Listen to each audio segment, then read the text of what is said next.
ABC 10 News starts now with breaking news. Yeah, we have an update on that breaking news that we've been tracking in the East County. Crews are now mopping up a series of brush fires that broke out along the 8 in Alpine. Our photojournalist Jenny Creighton is on the scene in our 10 News breaking news tracker watching their efforts. Jenny, what's the latest? Steve, what you're seeing now is the mop-up of these series of small fires along Interstate 8 eastbound, and we're just east of Tavern, so that direction again is east as you would head toward Arizona. There are several spot fires, small fires along the side of the freeway. We do have some great video from Sky 10 to show you. They always get that aerial view that gives you the perspective of the several small fires. Right now there's just a very, very slight breeze blowing from the west to the east, and it's not pushing anything right now. The fires are basically out. It's just the mop up right now. As you can see, it takes as many firefighters to put out a fire and mop it up as it does to fight it when it's underway. So again, I'm on Interstate 8 eastbound. I am east of Tavern. They're taking the traffic off of Interstate 8, at Tavern. They'll put you back up on the freeway a few miles to the east because we still have a lot of fire rigs here taking care of the mop up of these small fires. Steve, back to you. All right, Jenny, thank you. And as the heat wave moves into San Diego, there are concerns for more fires. Our meteorologist Angelica Campos is tracking the potentially dangerous conditions. And Angelica, as you were mentioning earlier, the good thing is we don't have a lot of wind. That helps. That's right, at least not right now. But the winds are going to change, and that's what they do, especially when we talk about wind gust. They just kind of speed up and die down. So let's take a look at basically the headlines and the breakdown of what to expect for the next couple of days. Humidity is on the rise. It could trigger a pop-up shower or isolated thunderstorm. So far, it's only triggered dry lightning, which increases fire danger. Excessive heat starting tomorrow through next week, and that increases our fire danger. The winds out of the west could gust between 10 to up to 25 miles per hour. And of course, we're going to keep an eye on those conditions as temperatures rise. The trend will be mostly 80s near the coast thanks to that westerly wind, but the wind gets increasingly stronger in our foothills and mountains, elevating fire danger, where temperatures will range from 90 to up to 105 degrees starting tomorrow. Coming up, I'll show you what to expect day by day as we get ready for this long-lasting heat wave. All right, Angelica, thank you. And because of that coming heat wave, the state is issuing its first flex alert of the summer. That means we are all being asked to conserve as much electricity as possible tomorrow, especially between 3 and 10 p.m. The California Independent System Operator is predicting a lot of people will be running their air conditioning units, putting extra strain on our power grid. The rising humidity this weekend will make it feel much hotter than the actual posted temperature, raising health concerns for those without air conditioning. Higher humidity also means less relief overnight as an abundance of moisture will keep the air from cooling. The Scripps Institution of Oceanography says it's been tracking more frequent heat waves over the years, with higher humidity making San Diego feel more like Miami. Our climate will warm just in general over the next several decades. All right, here's some advice. If you use a box fan to cool your home, you're asked to turn them to face outward so they remove the warm air from your rooms. And of course, open all the windows in a single room to create circulation.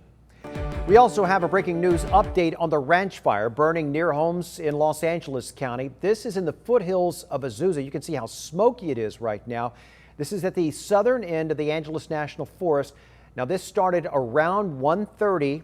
In the dry, hot conditions, that fire jumped from 10 acres to at least 600 acres in the last 3 hours. There is no containment at this time. Winds do seem to be pushing it, as you can see from this shot that widens out up the mountain there into the Angeles National Forest and away from those evacuated homes.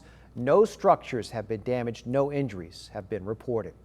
In the meantime, the lake fire in the Angeles National Forest, that continues to burn more than 10,000 acres with no containment as of yet. This started just before 4 o'clock yesterday afternoon. Crews do believe it will be a major fire for days to come, but they're working to gain some ground on it before a heat wave moves in this weekend. To our coronavirus watch, San Diego County may officially be off the state's COVID-19 watch list by this time tomorrow. We have now cleared the state's metrics 2 days in a row. Our ABC 10 News reporter Jennifer Dela Cruz explains why local school districts may not rush back to the classroom.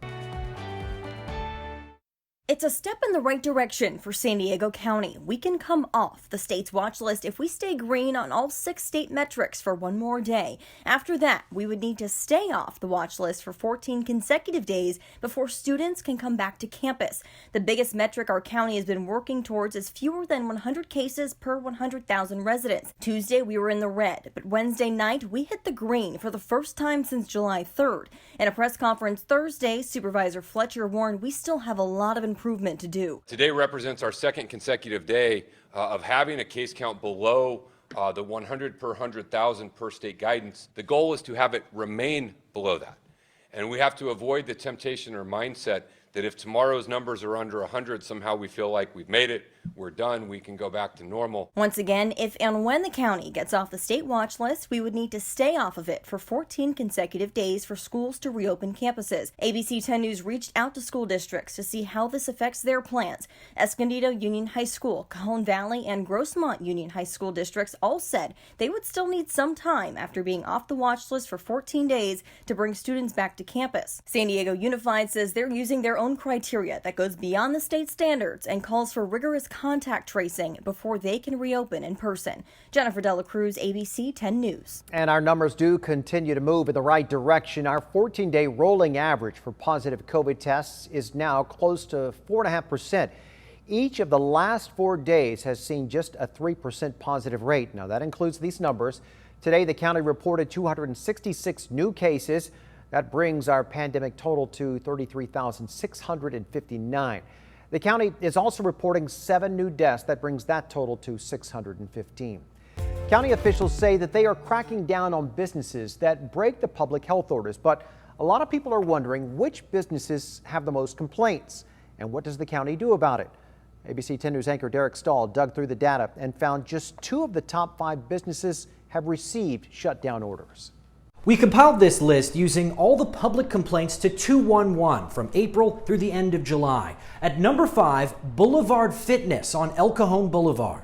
This gym got 141 complaints for intentionally operating indoors after the governor banned indoor gyms in mid-July. This week, San Diego police cited the owner after the gym defied a cease and desist order from the county. We couldn't reach the business owner for comment. At number 4, a place called The Gym in Pacific Beach. The gym got 158 complaints stretching back to the early days of the pandemic. Tipsters warned of people bunched close together without masks. One said it was an outbreak waiting to happen. And it was. The county traced an outbreak back to this facility and ordered the gym to close. It was given permission to reopen with equipment outside. But while we were there, the owner tried to stop our photojournalist from recording from the street and declined to comment. At number 3, another gym, self-made training facility on Sports Arena Boulevard. When we visited this one today, we saw plenty of people continuing to work out indoors. Self-made got 184 complaints, mostly in mid-July, after the owner posted this on Instagram. This is to let San Diego and everyone know that we will not be closing our doors, and I would love to see other gym owners take the same stand. Matt Pallardy declined an interview, but said in a statement that most of the complaints are from people who haven't actually been to the facility. He said they take steps to sanitize the equipment and said they're not as crowded as a typical gym because they only offer personal training. We checked, and as of Wednesday, the county had not sent them a shutdown notice.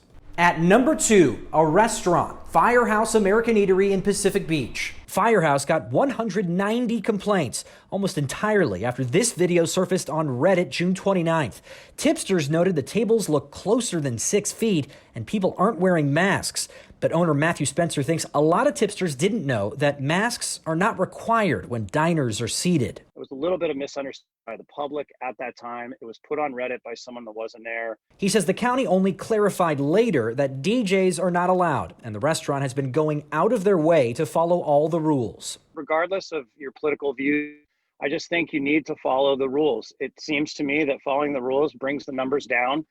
And to be on this list is really heartbreaking for us. I think it's one of those things where you're trying to do it so well and you kind of got misconstrued in this one area, and it makes us look bad. Firehouse had no complaints before that incident and just 3 cents. County inspectors have visited Firehouse but have not taken any action against them. That brings us to the business with the most complaints in San Diego County. It's also in PB, the Mad Beat. The juice and smoothie shop collected 191 complaints about employees not wearing masks, mostly after a customer posted this video online. I was kind of saying, like, why aren't you guys wearing masks? And she was like, well, it's our civic right not to, and our employer agrees with our choices. And I was just like, oh my gosh. Owner Brian Dunlap declined an interview, but suggested it was an isolated issue. However, we found complaints about a lack of masks in late April, 13 in May, and 11 in June, including several that said the owner wasn't wearing a mask either. Dunlap says the store has been in compliance since that incident. The county has not taken any action against them. Derek Stahl, ABC 10 News.